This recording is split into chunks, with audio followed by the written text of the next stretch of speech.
Greetings, friends. I've discussed in a previous video titled "Race is the Expression of a People's Spirit" that race is a combination of biological and cultural factors, but ultimately it has a metaphysical dimension. You can't narrow it down to only biology, you can't narrow it down to only culture. It's a mixture of the two. So I'll include a link to that video, but here I want to focus on this idea that race is just skin color, which I dispute. This is a naive idea, and it's focusing on the observable biological characteristics of race. So that's going to be the focus of this video. Yes, there are cultural and psychological factors, but here we're just focusing on what are the observable physical characteristics of race. And skin color is a fairly minor feature. It is not the defining feature of race, unless in certain situations like the Nilotic people of the Sudan region who are extremely dark. I don't think there's any people quite as dark as them in the world, but even then you might find some Australian Aborigines that are extremely dark. So in some cases skin color can be a very significantly marked feature. But I don't think that's the case usually. I mean, our white people, Caucasians, even really all that white, we're lighter skinned, but it's almost like orange or beige, a little reddish hue to it. There's plenty of Asians who are whiter, at least lighter toned skin than Caucasians. There's even Central Asians, people in India, and there's an ancient connection of the Aryan peoples between Europe and India, so you could say, oh, well, they have some relation, but it's a very distant connection. They don't look like white people in terms of their facial features, which I'll be getting into the other features of race, but it does show that there are whites, quote-unquote whites, in other continents that were not Europeans. Like you might find some of these people in Iran, even in Afghanistan. I met this guy from Afghanistan. He really looked like he could be kind of a European in many ways. Like he was whiter than me, but he did have very dark hair, dark eyes. Do you think an Indian person is black because they have dark brown skin, like an African? No, obviously they're not black. So skin color is not really such a great indicator of what your race is. The things you really want to consider are bone structure. What is the shape of the skull? What is the average height of people in this group? This also includes gait, which is related to bone structure. Gait is how you walk. If you watch Africans, how they walk, it's different. Their spine in relation to their limbs, there's slightly different proportions there. The way their limbs are moving as they walk, it's a different motion from other races. Now, most races, their eyes are dark, black, and they have black hair. Most races. You might find some Central Asians that have maybe brown hair, but generally all the other races except for white people or Caucasians have black hair, dark eyes. But in the white race, we see a much more variety of different hair colors and eye colors. Now, I don't know who's shouting in the background. Oh, someone's kayaking there. So anyways, another thing you would notice is whether there's hair on the skin. Africans don't have much hair on their skin. It's all essentially smooth.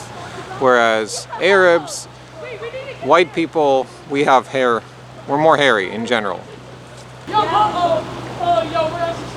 Let's stop this thing. You might consider the kind of hair. Is it curly hair? Is it straight hair? Like Africans, it's all curly basically. It's a different texture completely. You might also consider the fat to muscle ratio on average of a race. Some races are very lean, some put on more fat. So these are all things that go into race, the phenotype, the things we observe physically. And I'm not going to discuss all the genetic differences in the DNA. Those are the unseen things. But there's a halfway point between the physically seen and or tangible and the intangible, unseen aspects, which are be like voice. The sound of the vocal cords in certain races are not all exactly the same. Now, some of that perhaps is just due to nurture of the certain language you learn, but I do think there are differences in the voices of different races to some extent. There are also observable differences in the races between what foods they can tolerate and in what quantities they can tolerate certain foods, such as lactose tolerance being high amongst European peoples and less amongst non-European peoples. Africans can eat a high degree of palm nut oil, as I've observed firsthand, a huge amount of oil that my body wouldn't be able to process. There's differences in organs between races. The Andean peoples, the pre-contact with European Andean peoples, have, I believe, organs or livers that are better suited to high altitudes and less oxygen. Facial features, is the nose aquiline? Is it flat? Are the lips narrow? Are the lips fat? What is the symmetry of the face? So why did this idea that race is merely skin color take hold? Well, part of it might be the naivety of the post-war generation that was being brainwashed with this idea that all humans are interchangeable widgets and therefore diversity is a good thing. We can just have all the races of the world come into the West and everyone will get along because race is just skin color. So that's partly the explanation. It's just naivety that people who came to believe that probably didn't have much experience with other races other than their own.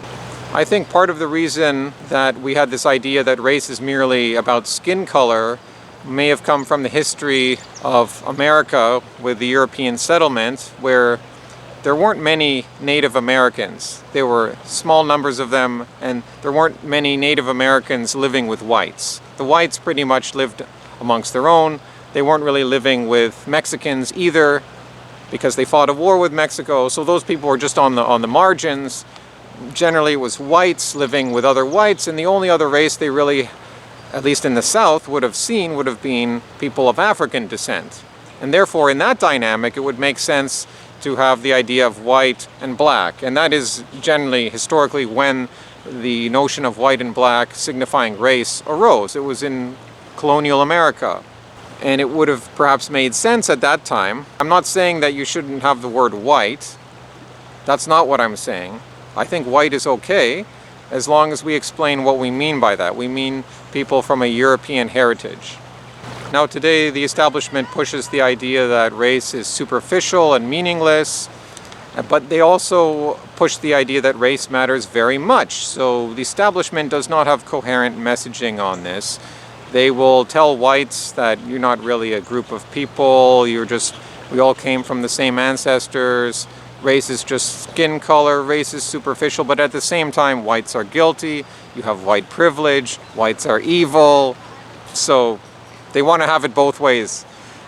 However, the establishment, the left, they don't like to go into the details, the scientific details, what might be called race realism today. That, I think, makes them uncomfortable, because they're happy to talk about race in this moral term, like this group of people is bad, but if they start talking about the actual biological characteristics, then that's going to confront them with looking at other races, and that's a direction they don't want to go in, because it moves away from the idea that all humans are interchangeable widgets. Now, however, social scientists, so-called social scientists, if that's even a real thing, social science, but these ideologues on the left, they will go so far as to discuss race culturally, like specifically when they're going after the white race, they'll talk about things like punctuality is a form of racism because it's a white cultural attribute. Logic is a form of racism because it's exercised by whites historically developing logic.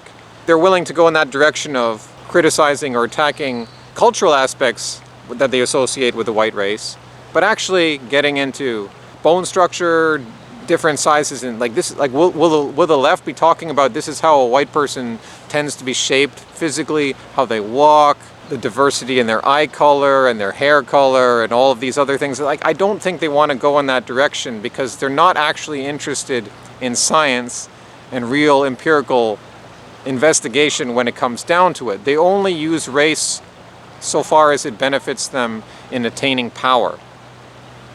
So no, race is not merely skin color. Race is a real thing, but it's a much more deep and meaningful category than mere skin color. And of course, in this video, we just focused on the observable biological characteristics. We didn't even get into the unobservable things, which is not really something I know about. We didn't get into all the cultural discussion and really the metaphysical spirit that I believe animates every race of the world. Hasta luego, amigo!